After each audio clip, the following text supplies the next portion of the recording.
नमस्कार दोस्तों, welcome to my channel. मैं हूं चांद कुबा। दोस्तों, आज के हमारे इस सेशन में हम बात करेंगे आर्टिकल 17 ऑफ इंडियन कॉन्स्टिट्यूशन, जो कि अनटचेबिलिटी को फॉरबिड करता है। नाउ आर्टिकल 17 में ये जो अनटचेबिलिटी को फॉरबिड करने का अधिकार दिया गया है, बेसिकली ये आर्टिकल 14 में दिए गए राइट टू इक्वालिटी के अधिकार को ही मैनिफेस्ट करता है। आज के इस सेशन में हम जानेंगे कि अनटचेबिलिटी शब्द का मतलब क्या है, ऑनरेबल सुप्रीम कोर्ट और वेरियस हाई कोर्ट्स ने इस बारे में क्या क्या बातें कही हैं। इस पूरे के पूरे जो कृत्य है, यानी कि अनटचेबिलिटी की जो प्रैक्टिस है, इसे खत्म करने के लिए सरकार के द्वारा कौन से कानून लाए गए हैं, उनमें अनटचेबिलिटी को कैसे डिफाइन किया गया है, ये सारी बातें आज समझने की कोशिश करेंगे। चलिए शुरुआत करते हैं आज के इस सेशन से। इस सेशन में आगे बढ़ने से पहले मैं आपको धन्यवाद देना चाहता हूं, क्योंकि आप में से बहुत सारे लोगों ने मेरे इन दोनों चैनल्स को सब्सक्राइब किया है एंड मुझे उम्मीद है कि जहां यहाँ पे जो डेली बेसिस पे आपको क्वेश्चंस भेजे जाते हैं, आप उनका लाभ उठा रहे होंगे। अब बात करते हैं अनटचेबिलिटी के जुड़े हुए आर्टिकल 17 की। देखिए, आर्टिकल 17 को अगर हम वर्बेटिम पढ़ें तो क्या कहता है? कहता है जी, एबोलिशन ऑफ अनटचेबिलिटी। नाउ कहता है untouchability is abolished and it's practice in any form is forbidden. अब पहली लाइन को अगर हम पढ़ें, उसमें हमें 3-4 इंपॉर्टेंट वर्ड्स देखने को मिल जाते हैं। सबसे पहला जो वर्ड है अनटचेबिलिटी। अब देखिए, अनटचेबिलिटी वर्ड के अराउंड आपको इन्वर्टेड कॉमास देखने को मिलेंगे ना। इन्वर्टेड कॉमास को रखने का अपना एक पर्पस है, जो कि आज हमें समझना है, राइट। कहता है जी, अनटचेबिलिटी इज एबॉलिश्ड। सो एक डिक्लेरेटरी क्लॉज है कि अनटचेबिलिटी को एबॉलिश किया जा रहा है and it's practice in any form is forbidden. Now untouchability की प्रैक्टिस का मतलब क्या है? जब हम अनटचेबिलिटी शब्द का मतलब ढूंढने निकलते हैं, वहीं पर हमें समझ आता है कि अनटचेबिलिटी प्रैक्टिस का क्या मतलब है। फिर क्या कहता है जी, the enforcement of any disability arising out of untouchability shall be an offence punishable in accordance with the law. अब कहता है जी, अगर कोई व्यक्ति ऐसी प्रैक्टिस करता हुआ पाया जाता है जो कि अनटचेबिलिटी की प्रैक्टिस के श्रेणी में आ जाती है, तो वो एक अपराध होगा जो कि कानून के द्वारा पनिशेबल होगा। सबसे पहले यहां पर मैं आपको बता दूं कि ये जो अनटचेबिलिटी शब्द है, इसे कहीं डिफाइन नहीं किया गया है।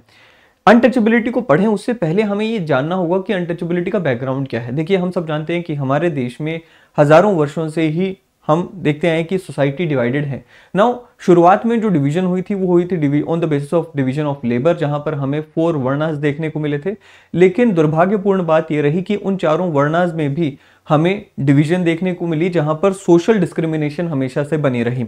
जैसे ही कास्ट सिस्टम आया, कास्ट सिस्टम में भी on the basis of labour यहां पर कास्ट बनी जरूर थी, लेकिन ऐसे काम जो कि सो कॉल्ड लोअर कास्ट को दिए गए, उन कास्ट से सो कॉल्ड अपर कास्ट ने कटना शुरू कर दिया एंड वहां पर एक नेगेटिव एटीट्यूड डेवलप हुआ सो कॉल्ड अपर कास्ट का लोअर कास्ट के प्रति, एंड वहीं पर हमें practice of discrimination and untouchability देखने को मिली।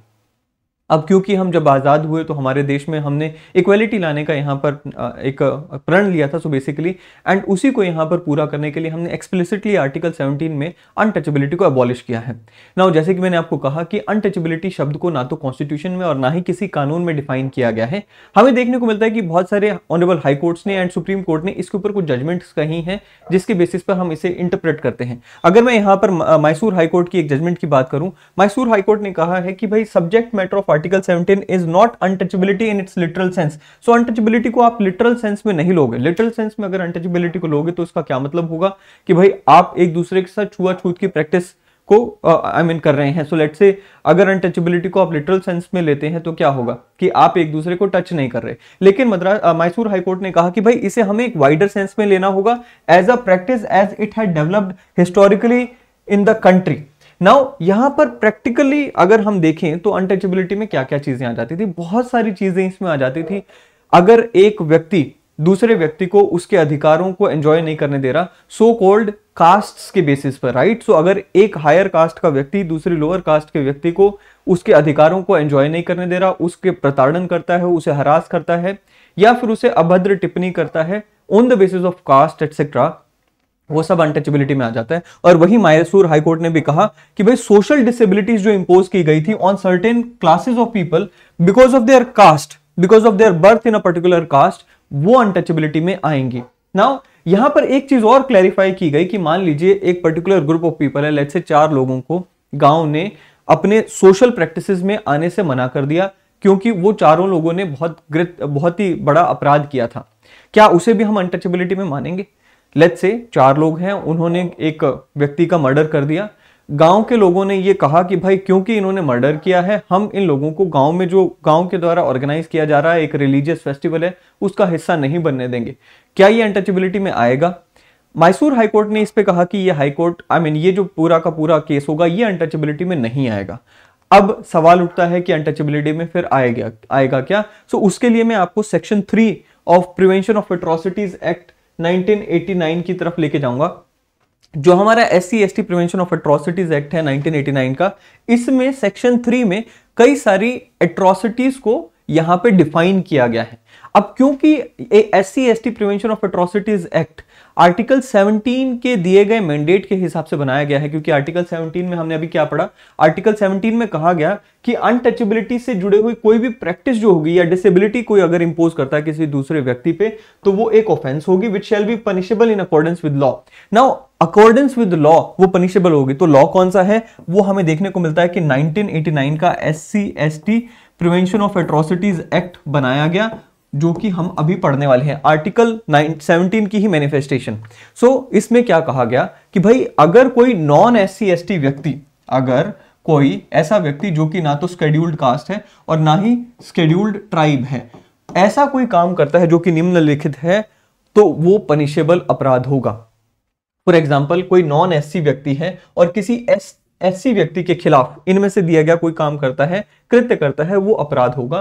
सिमिलरली अगर कोई नॉन ST व्यक्ति है, अगर इनमें से दिए गए किसी अपराध को करता है अगेन एन ST, तो वो क्या होगा, वो एक अपराध होगा। क्या क्या चीजें कवर हैं वो देख लेते हैं। तो इसमें सबसे पहले आ जाता है कि puts any inedible substance or obnoxious substance into the mouth of a member of SC और ST। तो बेसिकली किसी व्यक्ति को जो कि SC है या फिर ST है, उसे धक्के से ऐसी कोई चीज खिलाना या पिलाना जो कि खाने लायक या पीने लायक नहीं है। हम अक्सर ऐसे इंस्टेंसेस को देखते रहते हैं। दूसरा क्या है, कहता है जी dumps, excreta, sewage, carcasses etcetera at the entrance of the house or at the entrance of the premises of such persons। so किसी SC या ST व्यक्ति के घर के बाहर या गेट पे कुछ ऐसा एक्सक्रीटा यानी कि गंदगी, सीवेज, कार्कसेस यानी कि डेड बॉडीज की, एनिमल्स की डेड बॉडीज एटसेट्रा फेंकना, वो भी एक अपराध होगा। अगेन अनटचेबिलिटी की प्रैक्टिस हो गया। तीसरा क्या है कि ऐसे व्यक्ति के पड़ोस में ये सभी चीजों को डंप करना, जानबूझकर उसे परेशान करने के लिए डंप करना, चाहे उसमें फीकल मैटर हो, वेस्ट मैटर हो, एक्सक्रीटा हो, कार्कसेस हो। आप किसी SC या ST व्यक्ति के घर के बगल में भी अगर ये चीज डाल रहे हैं, वो भी अनटचेबिलिटी की प्रैक्टिस होगा। फिर क्या कहता है, किसी ऐसे व्यक्ति को, यानी कि जो SC या ST कैटेगरी से आता है, उस व्यक्ति को चाहे आप जूते चप्पल की माला पहनाएं या फिर अगर आप उसको नग्न रूप में परेड करते हैं, ये सारे भी ऑफेंसेस हैं जो कि अगेन अनटचेबिलिटी की ही प्रैक्टिस मानी जाएगी। फॉर्सिबली आप किसी व्यक्ति के कपड़े उतरवाते हैं जो कि SC है या ST है, उसे कपड़े उतरवाते हैं या फिर उनका सर मुंडवाते हैं। ये सारी जो प्रैक्टिस हैं, अनफॉर्चुनेट प्रैक्टिसेस हैं जो कि भारत में हमेशा से होती रही हैं अनफॉर्चुनेटली, वो भी अनटचेबिलिटी की प्रैक्टिस में माना गया है। फिर क्या कहता है जी, आप किसी SC या ST व्यक्ति की जमीन को रॉन्गफुली एक्वायर करते हो, वो भी एक गलत प्रैक्टिस है, अनटचेबिलिटी है। और अगर कोई SC या फिर ST व्यक्ति की जमीन है, एग्रीकल्चर लैंड है, वो वहां पर उससे अपना फायदा कमा रहा है, आप किसी भी तरीके से उस व्यक्ति को वहां पर इंटरफेयर करते हो, एंजॉयमेंट ऑफ राइट्स में उस जमीन को एंजॉय करने के लिए आप उसको इंटरफेयर करते हो, कहीं पे अड़ंगा अड़ाते हो, तो वो भी एक अनटचेबिलिटी की ही प्रैक्टिस माना गया है। तो ये सारी जो प्रैक्टिसेस हमने यहाँ पे पढ़ी, ये सेक्शन 3 है हमारा SC/ST prevention of atrocities act का, जो कि फॉरबिड करता है, जो कि पनिशेबल बना देता है। सो प्रैक्टिकली अगर हम बात करें, अनटचेबिलिटी में ये सारी चीजें आ जाती हैं, राइट नाउ। अब यहां पर एक और केस आया जहां पर देवराजैया वर्सेस बी पद्मन्ना मद्रास हाईकोर्ट का एक केस है, जिसमें अनटचेबिलिटी को लेकर कहा गया है कि अनटचेबिलिटी है क्योंकि इन्वर्टेड कॉमर्स में यूज हुआ है, इसलिए हम इसको लिटरल या ग्रामेटिकल इंटरप्रिटेशन में नहीं ले जा सकते, हमें इसको हिस्टोरिकल डेवलपमेंट्स के रूप में समझना होगा। और हिस्टोरिकल डेवलपमेंट्स में ये सारी प्रैक्टिसेस हैं जो कि अनटचेबिलिटी में हमेशा से रही हैं। हमारी सरकार ने इस एक्ट के जरिए उन प्रैक्टिसेस को डिफाइन करने की कोशिश की है, एनलिस्ट करने की कोशिश की है। अब बात कर लेते हैं कुछ और इसी से जुड़े हुए मुद्दों की। सो इसमें बेसिकली आर्टिकल 17 में मैंने आपको बताया कि दो चीजें कही गई हैं।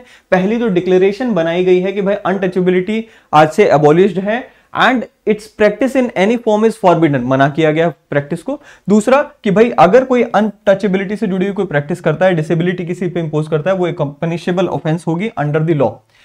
फिर एक केस आता है people's union for democratic rights versus union of India, 1982 का ये केस है। इसमें क्या कहा गया, चलिए समझते हैं।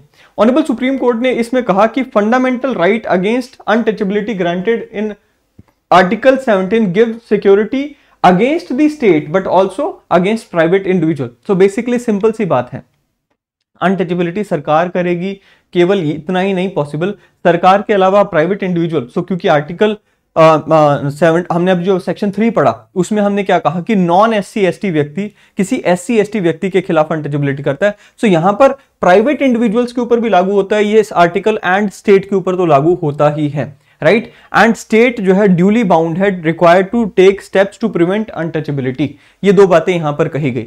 अब क्योंकि आर्टिकल 17 में कहा गया है कि भाई it is a punishable offence under law, अब ये सवाल यहां पर ये भी खड़ा होता है कि भाई अनटचेबिलिटी को प्रोहिबिट करता हुआ आर्टिकल 17 के तहत अगर कोई कानून बनाया जाएगा, कौन बनाएगा? तो आर्टिकल 17 के इस प्रोविजन के लिए हमें आर्टिकल 35 को रेफर करना होगा, क्योंकि आर्टिकल 35 में क्लियरली कहा गया है कि फंडामेंटल राइट्स को इंप्लीमेंट करने के लिए कोई भी कानून अगर बनाया जाएगा तो वो पार्लियामेंट के द्वारा बनाया जाएगा। सो सिमिलरली यहां पर भी हमें देखने को मिलता है कि भाई अगर कोई कानून आर्टिकल 17 के तहत बनाया गया है, अब तक 3 कानून बनाए जा चुके हैं, वो सारे के सारे पार्लियामेंट के द्वारा बनाए जाते हैं। सबसे पहले कानून बनाया गया था protection of civil rights act 1955, इसमें कई सारी कमियां थी, इसी को दूर करने के लिए protection of civil liberties act 1976 बनाया गया, उसमें भी कमियां रही, तो जाकर हमने क्या देखा, SC ST prevention of atrocities act 1989 लाया गया, जो कि आज की डेट में लागू होता है। फिर एक और जजमेंट आती है India young lawyers association and others versus state of Kerala 2018 की ये जजमेंट है, जहां पर यह कहा गया कि अगर महिलाओं को सोशली एक्सक्लूड किया जाता है based on their physiological attributes like menstrual status, या अगर ये भी किया जाता है तो ये भी क्या होगा, ये भी अनटचेबिलिटी की ही प्रैक्टिस मानी जाएगी। एंड यहां पर भी क्या होगा, क्योंकि यहां पर भी वही आ रहा है, प्योरिटी और पोल्यूशन का जो नोशन है, जो कि लोअर कास्ट के केस में हमारे जो सो कॉल्ड अपर कास्ट वाले लोग हैं वो किया करते थे कि भाई प्योर नहीं है ये कास्ट जो है लेट्स से चमड़े का काम करते हैं या फिर डेड बॉडीज को उठाते हैं जानवरों की। So there was a concept of purity and pollution, unfortunately it was there. So honourable supreme court ने ये कहा कि भाई अगर आप महिलाओं से भी based on their physiological attributes like menstrual status, अभी क्योंकि हमें देखने को मिलता है ये भी प्रैक्टिसेस हैं हमारे देश की, दुर्भाग्यपूर्ण बात है कि कई सारे गाँव में हमें महाराष्ट्र का शायद एक गाँव है जहां पर हमें ये देखने को मिला कि महिलाओं को जब वो मेंस्ट्रुअल पीरियड्स होते हैं उनके, तो उस समय में गांव में नहीं रहने दिया जाता, गांव से बाहर खेतों में कुछ एक झोंपड़ी वगैरह बनाई जाती है, वहां पर उन्हें रहने के लिए कहा जाता है। सो ऑनरेबल सुप्रीम कोर्ट ऑलरेडी कह चुके हैं कि भाई अगर मेंस्ट्रुअल स्टेटस के बेसिस पे आप महिलाओं से भेदभाव कर रहे हो, ये कहते हुए कि भाई प्योरिटी एंड पोल्यूशन का नोशन आ जाता है जब महिलाएं पीरियड में होती हैं, तो वो भी एक तरह से क्या होता है, स्टिग्मेटाइज करता है इंडिविजुअल को, and it cannot be justified under the scheme of article 17 given in the constitution। इसे भी हम क्या मानेंगे, इसे भी हम अनटचेबिलिटी की प्रैक्टिस मानेंगे। सो moral of the story is कि भाई अनटचेबिलिटी का ये जो हमारा पूरा का पूरा प्रैक्टिस रही है, हिस्टोरिकली प्रैक्टिस रही है, आर्टिकल 17 ने एक फंडामेंटल राइट के रूप में इसे हमसे दूर करने की कोशिश की है, इसे एबॉलिश करने की कोशिश की है। अगर आज कोई व्यक्ति ऐसा करता है, अनटचेबिलिटी की प्रैक्टिस करता हुआ पाया जाता है, जो कि अनफॉर्चुनेटली हमें देखने को मिल भी जाता है, क्योंकि आप देखेंगे SC ST prevention of atrocities act के तहत आने वाले मामले बहुत ज़्यादा होते हैं। सो वो उसे खत्म करने के लिए यहाँ पर हमारा कानून भी आया है, बट अगर ऐसा करता हुआ पाया जाता है तो it is a punishable offence. I hope कि आपको ये आर्टिकल समझ आया होगा। वीडियो पसंद आए तो इसे लाइक एंड शेयर करना ना भूलिए, चैनल को सब्सक्राइब करना ना भूलें। अगले सेशन में फिर मुलाकात होगी। Till then thank you and have a great day ahead.